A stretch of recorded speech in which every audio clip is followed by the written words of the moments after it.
Ser herrero en la Edad Media podría parecer emocionante cuando piensas en el fuego, el metal y la forja de espadas, pero la realidad distaba mucho de las historias románticas. Era una existencia dura, áspera y llena de problemas de los que nadie habla. Si hubieras tenido que vivir esa vida, te habrías arrepentido antes del final del primer día.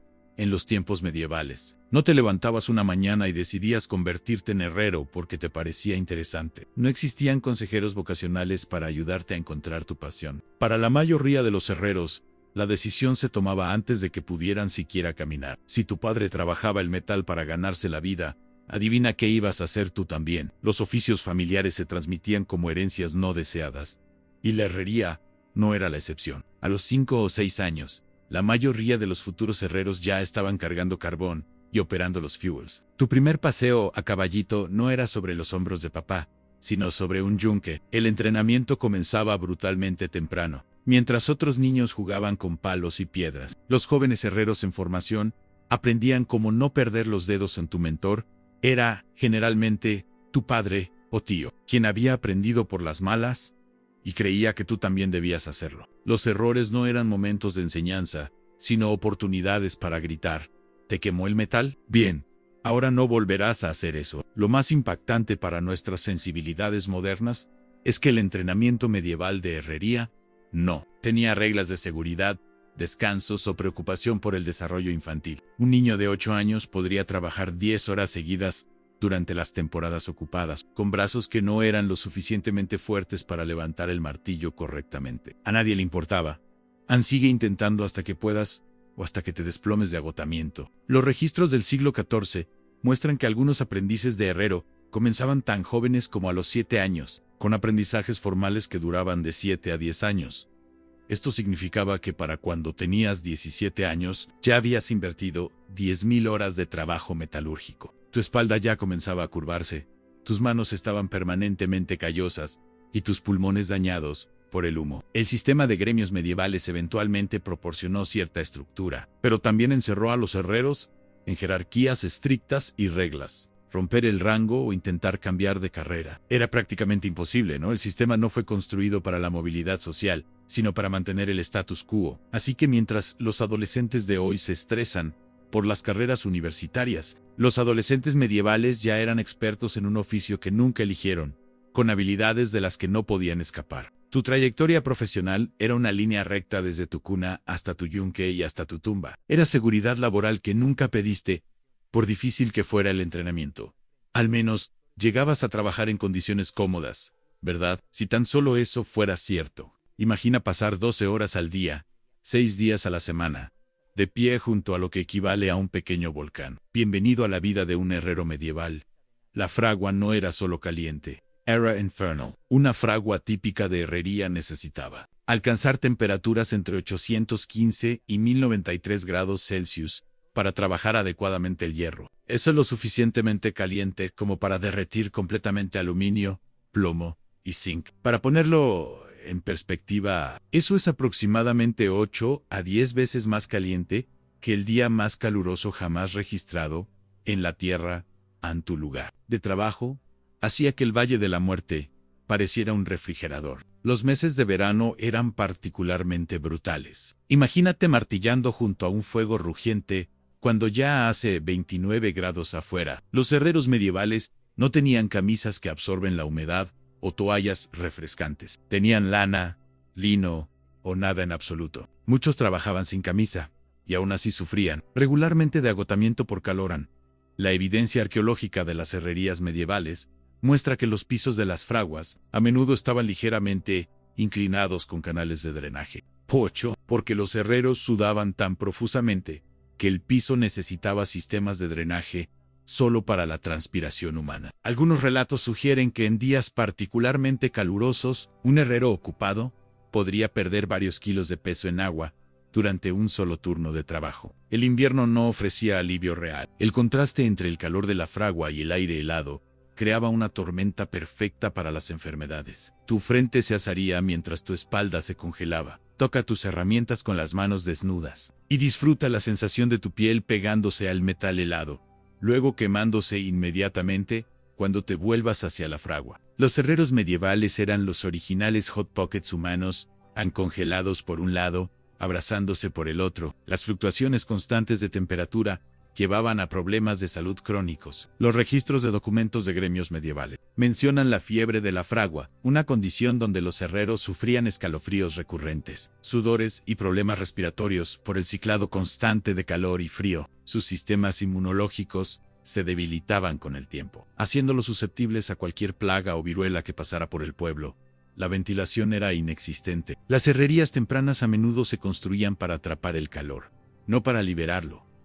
Los vapores y el calor se acumulaban bajo techos bajos.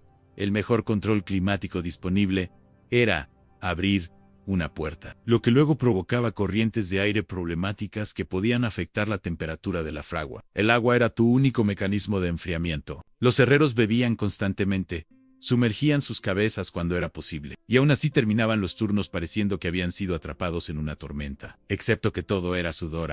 Pero el calor era solo el comienzo de tus problemas. El mundo moderno tiene mangos ergonómicos, protecciones de seguridad y aleaciones ligeras. Los herreros medievales no tenían ninguno de estos lujos. Sus herramientas eran pesadas, crudas e indiferentes al confort humano.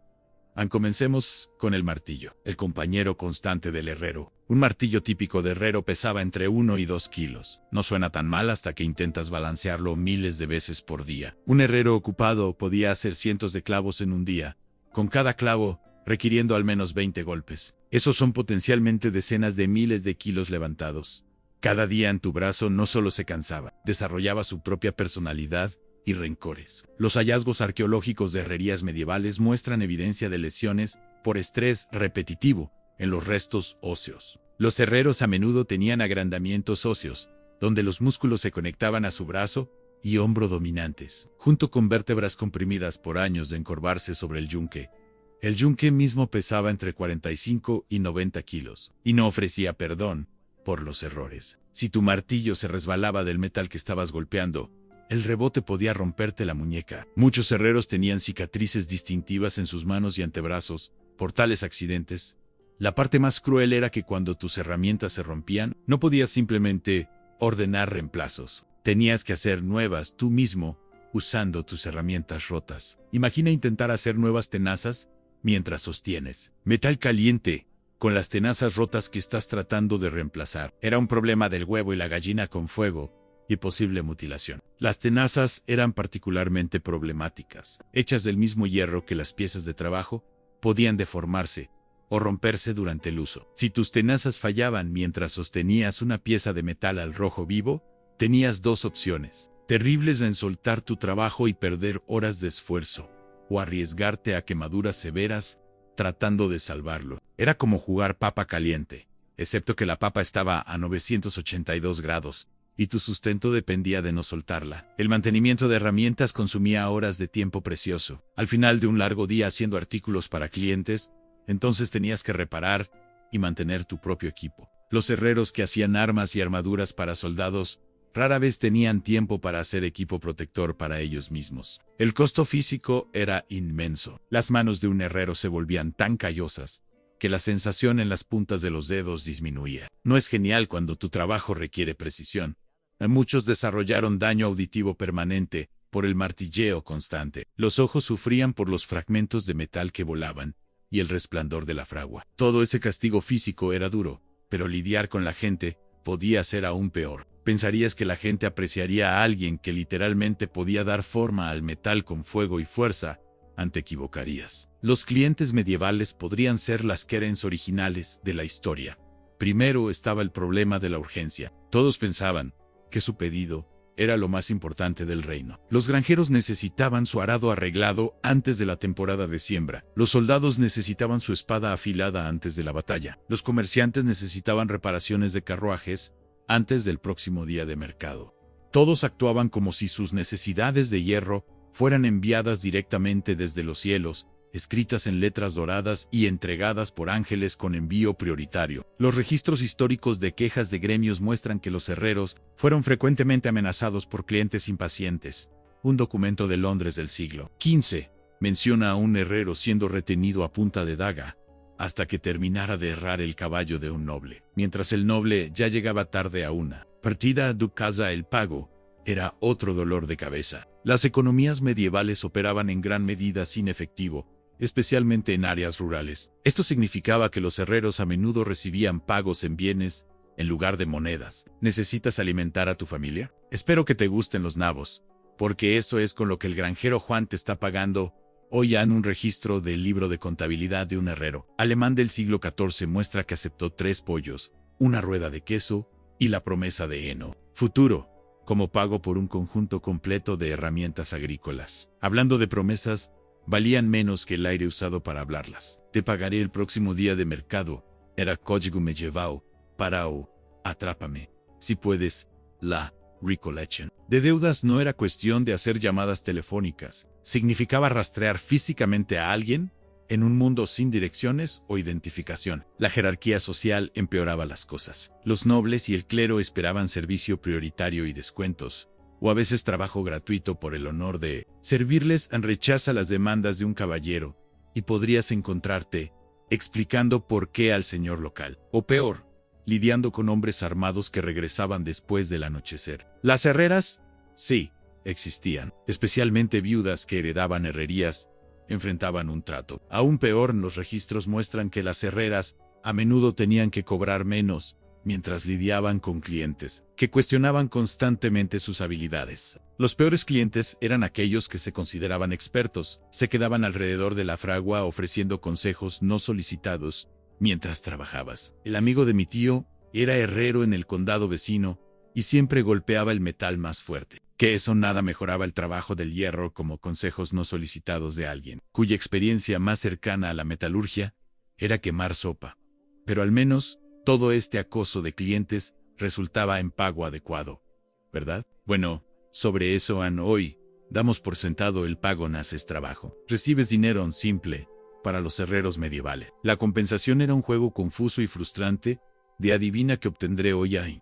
Las monedas reales eran raras en la vida cotidiana medieval, especialmente en áreas rurales. La mayoría de las personas nunca sostuvo más de unas pocas monedas en toda su vida. En cambio, la economía funcionaba con trueque, crédito y obligaciones para los herreros. Esto significaba que tu pago a menudo llegaba con plumas, latidos del corazón o raíces. Un detalle fascinante de los registros de impuestos en la Inglaterra medieval muestra que algunos herreros recibían hasta el 70% de sus ingresos anuales en formas no monetarias en pollos, gansos, granos, verduras, cerveza, lana, promesas de trabajo. Todo eran pagos estándar. Tu salario no se depositaba en un banco, cacareaba, fermentaba o se pudría en tu patio.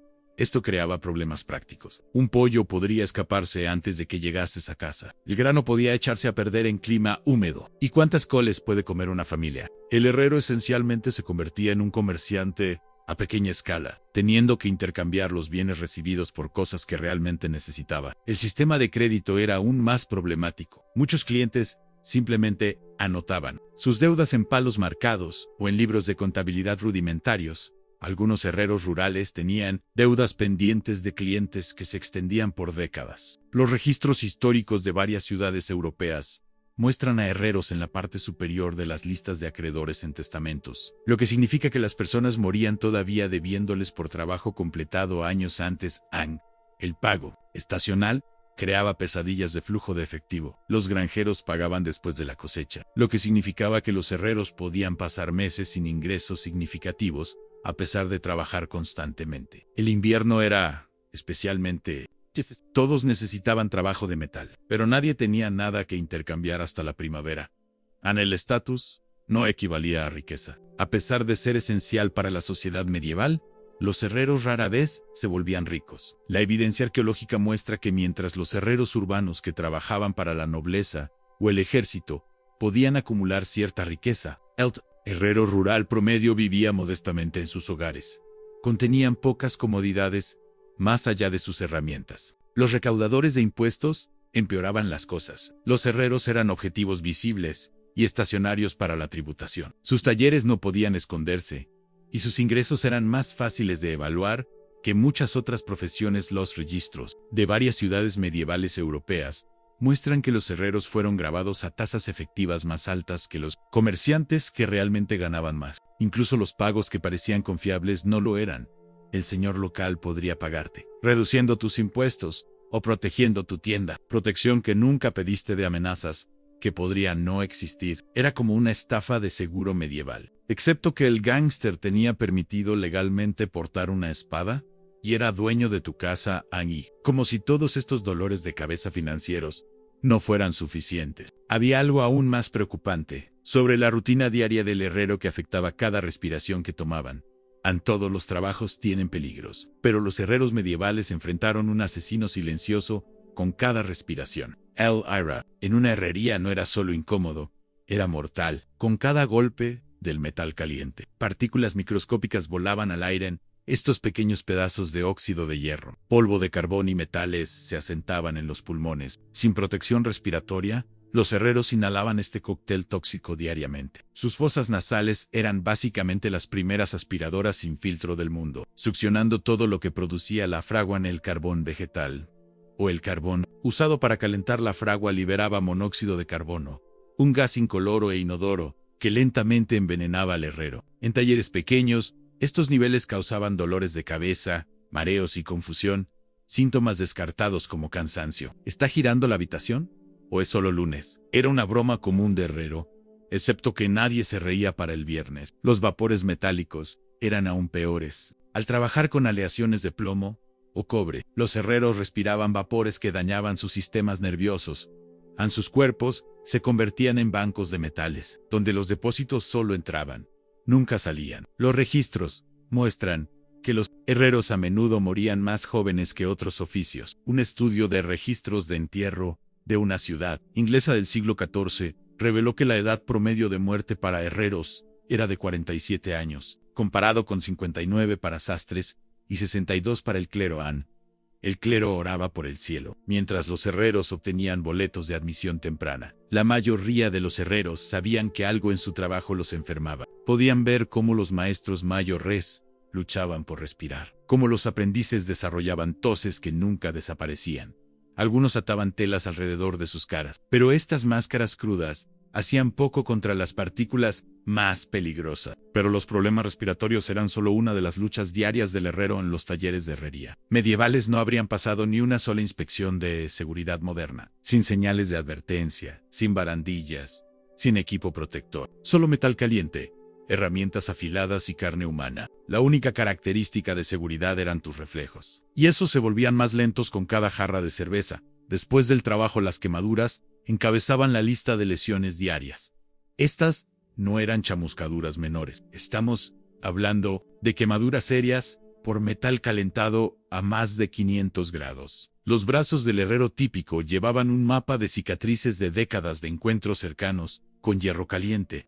Si los tatuajes modernos cuentan historias de vida, los herreros medievales tenían sus autobiografías escritas en tejido cicatricial. Un texto médico de los años 1300 describe un tratamiento específicamente para quemaduras de herrero. Una mezcla de claras de huevo, miel y hierbas aplicada a la herida, luego envuelta en lino limpio en la mayoría de las veces. Los herreros simplemente seguían trabajando a través del dolor. ¿Duele cuando haces eso? Sí. Entonces sigue haciéndolo. Necesitamos 50 clavos más antes del atardecer. Los fragmentos de metal planteaban otra amenaza constante. Sin protección ocular, muchos herreros sufrían daño en la visión o ceguera por estos proyectiles. Su ojo para el detalle a veces tenía el costo del ojo mismo.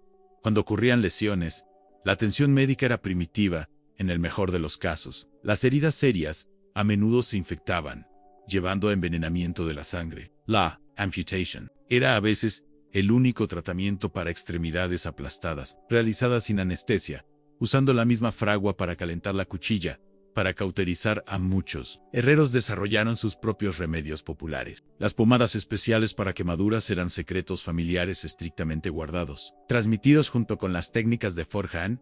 Y como si los peligros físicos no fueran suficientes, los herreros enfrentaron otra realidad amarga en su profesión. Los relucientes trajes de armadura usados por los caballeros medievales representaban incontables horas de la vida de un herrero en crear equipo protector para otros, mientras permaneces vulnerable. Tú mismo era una de las ironías más crueles. Los caballeros eran tesoros metálicos ambulantes, mientras los herreros parecían haber sido arrastrados hacia atrás, a través de una chimenea, a crear un solo traje de armadura de placas. Podía tomar de 3 a 6 meses de trabajo diario. Cada pieza tenía que ser precisamente moldeada, ajustada y articulada, en el tiempo que tomaba hacer un traje de armadura. Un herrero podría haber forjado suficientes herramientas agrícolas para alimentar a un pueblo, pero los caballeros necesitaban verse brillantes en los torneos. Una pechera típica requería docenas de ciclos de calentamiento, con el herrero manipulando metal pesado lo suficientemente caliente como para quemar instantáneamente la carne. Para la edad de jubilación, el brazo dominante del herrero podía calificar como su propia arma. Los caballeros esperaban que su armadura encajara perfectamente también, demasiado suelta y no protegería adecuadamente, demasiado ajustada y no podrían moverse en batalla. Los caballeros se quejaban de un espacio de 1 centímetro en su armadura mientras estaban de pie seguros en la herrería, ajenos al herrero, que acababa de quemar la mitad de una ceja, haciendo que el resto encajara perfectamente. Un traje completo de armadura de placas, personalizada, podía costar tanto como una pequeña granja. Esto significaba que el armero estaba creando algo que él mismo nunca podría permitirse poseer. Mientras el caballero cabalgaba a la batalla protegido de pies a cabeza, el herrero que hizo esa protección no usaba nada más que un delantal de cuero, mientras fragmentos de metal volaban alrededor de su taller. Las técnicas especializadas requeridas para crear armadura eran físicamente devastadoras. Dar forma a pecheras involucraba martillar metal sobre una estaca, especializada en patrones específicos, cientos de veces, a menudo en posiciones incómodas, que destruían hombros y espalda. Con el tiempo, en las demandas sobre el tiempo de un herrero, hacían su trabajo aún más desafiante. Los herreros medievales nunca realmente marcaban salida. El herrero estaba permanentemente de guardia para cada puerta rota, rueda de carruaje quebrada o arma dañada en el pueblo. En su versión de un fin de semana, era poder dormir entre emergencias. Las emergencias no esperaban horas convenientes. Si un granjero rompía un arado durante la temporada de siembra, el herrero lo repararía inmediatamente, incluso durante la noche. Todo el suministro de alimentos del pueblo podría depender de ello. Lo siento, me perdí tu boda. Pero a la hija del molinero se le rompió un clavo, y luego, el clavo que estaba usando para arreglar el molino. Las demandas militares eran aún más urgentes. Los registros históricos describen herreros siendo forzados a viajar con tropas para hacer reparaciones de campo durante asedios activos. Habla de peligros laborales. La mayoría de los trabajos no incluyen la posibilidad de ser disparado con flechas en la descripción. Incluso eventos rutinarios como lesiones de caballos requerían atención inmediata. Un caballo con una herradura suelta no podía trabajar. Y en una sociedad agrícola, eso significaba pérdida financiera. A los herreros eran básicamente la versión medieval de la asistencia en carretera, excepto que en lugar de ayudarte a cambiar una llanta, tenían que crear la llanta desde cero mientras el caballo les daba miradas desdeñosas. Los días festivos religiosos no proporcionaban descanso real, mientras la mayoría de los oficios respetaban los días santos como tiempos de descanso. Los herreros a menudo eran exentados porque su trabajo se consideraba esencial. Los registros de la iglesia muestran dispensas especiales otorgadas a herreros para trabajar en días santos, en casos de necesidad urgente. La ironía de la existencia siempre de guardia era que, a pesar de su papel esencial, los herreros rara vez recibían aprecio proporcional a su sacrificio. En cambio, a menudo enfrentaban consecuencias por circunstancias más allá de su control. Si hubiera habido tribunales medievales, el herrero lo hizo. Habría sido la defensa predeterminada. Cuando las armas se rompían o las herramientas fallaban, los herreros recibían la culpa independientemente de cómo fueran mal utilizadas. A pesar de esta injusticia, siguieron martillando como la columna vertebral de la sociedad. No el granjero que mal utilizó la herramienta, sino el herrero que supuestamente la hizo demasiado débil. La carga de la prueba siempre recaía en el herrero, sin estándares modernos de control de calidad o garantías escritas. Las disputas se reducían a reputación y estatus social. Cuando la rueda del carruaje de un comerciante rico se rompía porque la sobrecargó, ¿a quién creería? ¿El magistrado del pueblo? ¿Al próspero comerciante? ¿O al herrero cubierto de hollín? Sí, estoy seguro de que tu rueda de carruaje se desintegró espontáneamente bajo el peso perfectamente razonable de 20 personas, y todas sus pertenencias. Un detalle fascinante proviene de registros judiciales medievales. A veces se requería que los herreros juraran sobre reliquias sagradas, que no habían saboteado deliberadamente su trabajo. La mera existencia de tales requisitos muestra que tan rápidamente la culpa se desplazaba hacia ellos cuando los productos fallaban. A los niños agregaban otra capa de complejidad. Cuando un niño se lesionaba con una herramienta u objeto de metal, los padres inmediatamente culpaban a su fabricante en lugar de considerar problemas de supervisión. Los registros de varias ciudades medievales muestran herreros siendo responsabilizados por lesiones causadas por artículos que habían creado. Incluso años después de la venta, el daño del clima creaba otra situación sin salida. Los de metal se oxidaban bajo la lluvia, las herramientas agrícolas se corroían en suelo húmedo, y las armaduras expuestas a los elementos se deterioraban. Sin recubrimientos protectores modernos, cierto nivel de óxido era inevitable. Sin embargo, los clientes esperaban que sus productos de metal permanecieran prístinos indefinidamente. Quizás lo más frustrante era que los herreros a menudo advertían a los clientes sobre el cuidado y uso apropiado, solo para ser ignorados. Un herrero podría decir explícitamente a un granjero que no usara una delicada hoja de poda para cortar leña, luego ser culpado cuando la hoja inevitablemente se rompiera. Bajo tal mal uso, incluso en sus lechos de muerte, algunos herreros medievales no podían escapar de la culpa. Los registros de gremios mencionan herreros que en sus confesiones finales se sintieron obligados a pedir perdón por herramientas que se habían roto y potencialmente causado lesiones, asumiendo responsabilidad, incluso cuando las fallas no eran su culpa. A pesar de todas estas dificultades, los herreros medievales siguieron adelante, creando la columna vertebral metálica de la sociedad. Su legado vive en las puertas de castillo que aún permanecen en pie, en piezas de museo que han sobrevivido siglos, y en el oficio mismo, que evolucionó pero nunca desapareció. A través del fuego, las lesiones, la culpa y el agotamiento martillaron la civilización una pieza a la vez, dejando atrás una historia tan fuerte como el metal que trabajaron. Fueron los arquitectos silenciosos de un mundo que dependía de su resistencia, habilidad y sacrificio, forjando no solo herramientas y armas, sino el fundamento mismo de la sociedad medieval.